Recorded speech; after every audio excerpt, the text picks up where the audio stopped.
My name is Susan Brownmiller. I'm the author of Against Our Will, Men, Women, and Rape, and several other feminist books. And I'm 79 now, but I was, for a very long time, an activist in the feminist movement. I think that a woman's right to terminate her pregnancy at any stage in her pregnancy must be assured in America and elsewhere, because there's no other way women can have self-determination as human beings if they can't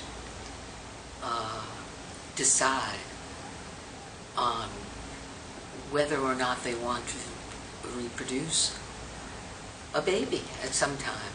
You know, it's a personal decision like everything else. I think in our culture, women are propagandized into wanting to be mothers, and some are not right for being mothers.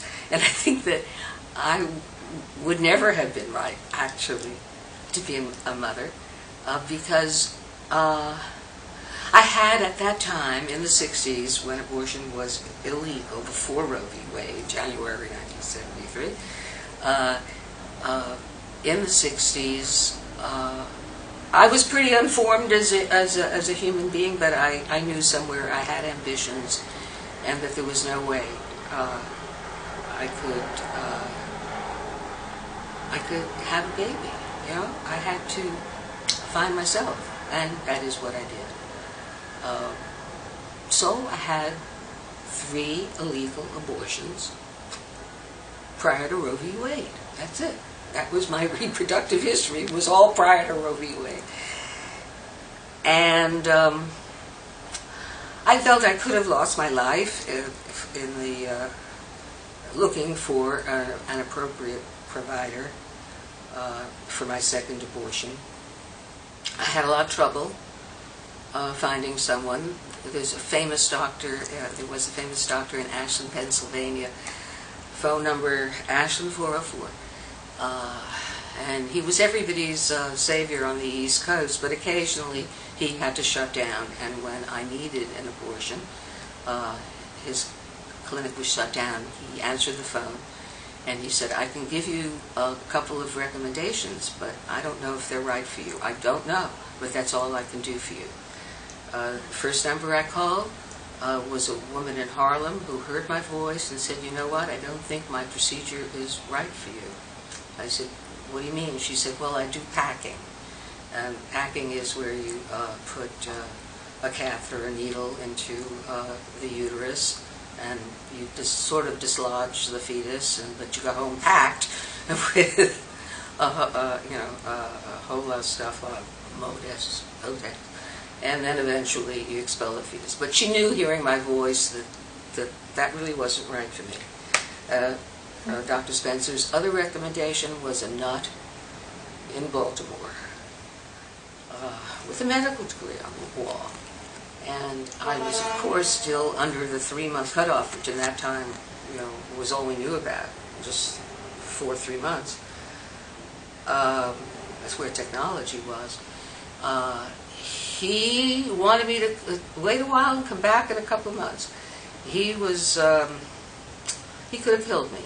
He was experimenting with saline abortions, which I later found out were being used for 4 to 6 months fetal development. So I knew that wasn't right for me. Whatever he was saying was weird, and I ran. From his office in Baltimore. Then I connected with a friend who had a friend who knew someone in San Juan.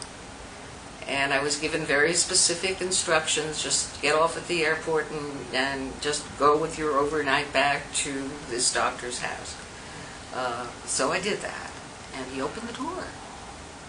And this information was so out of date. He just stared at me and showed me his hand, and it was palsy. He said, I don't do abortions anymore.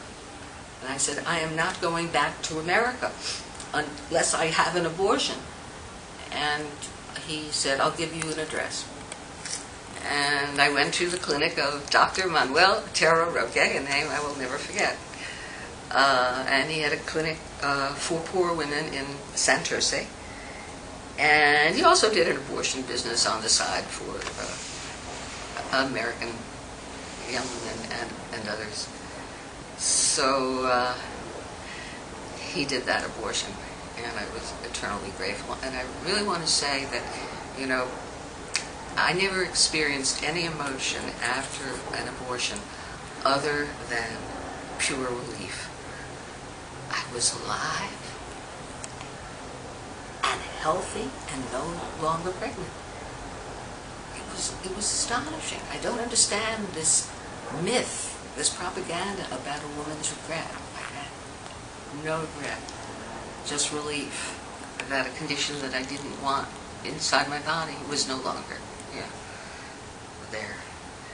So when I got pregnant again, yes, I know, why wasn't I taking birth control pills? They were dangerous then, I thought. Whatever. Also, I had sex infrequently, so I wasn't on any kind of protection.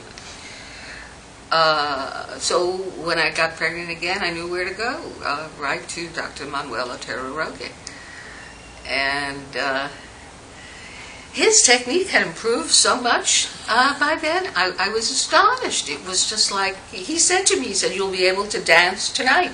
I said, are you kidding? The other ones left me, but he was right. I just don't know what the technique was, but I'm sure it's in use now in all the clinics here, and I thanked him very much. He suggested a price. I said, no, the last time I only paid $350. That's all I've got with me, Dr. Otero Roque. So I came back to America, a happy person. And I wrote a lot about abortion in the old days, before Roe v. Wade and after Roe v. Wade. I wrote for the Village Voice about England that had a termination of pregnancy law a few years before we did in America. Well, anyway, I think what I want to say to young women, because for me, hey, it's no skin off my nose. I'm past my reproductive worries. I just want to say for young women that there will be no equality for women, ever, unless women have total access to procedures for termination of pregnancy for whatever reason they want. They may be carrying a late-term fetus that is horribly deformed, and they've just found out about it, and you cannot ask them, and would probably die right after birth anyway. But whatever, you cannot ask a woman to bring that fetus into the world, because it's unfair,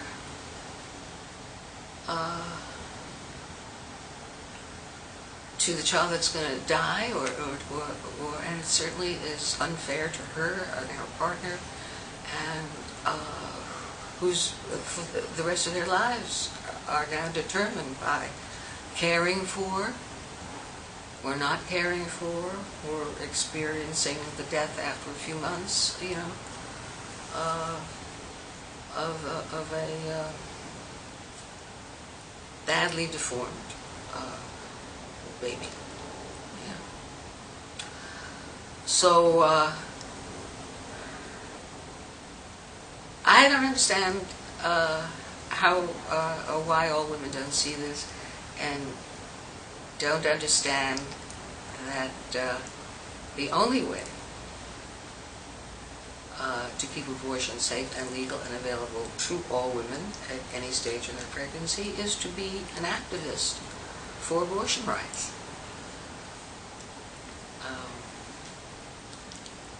So it's up to you, and what you're going to do about it.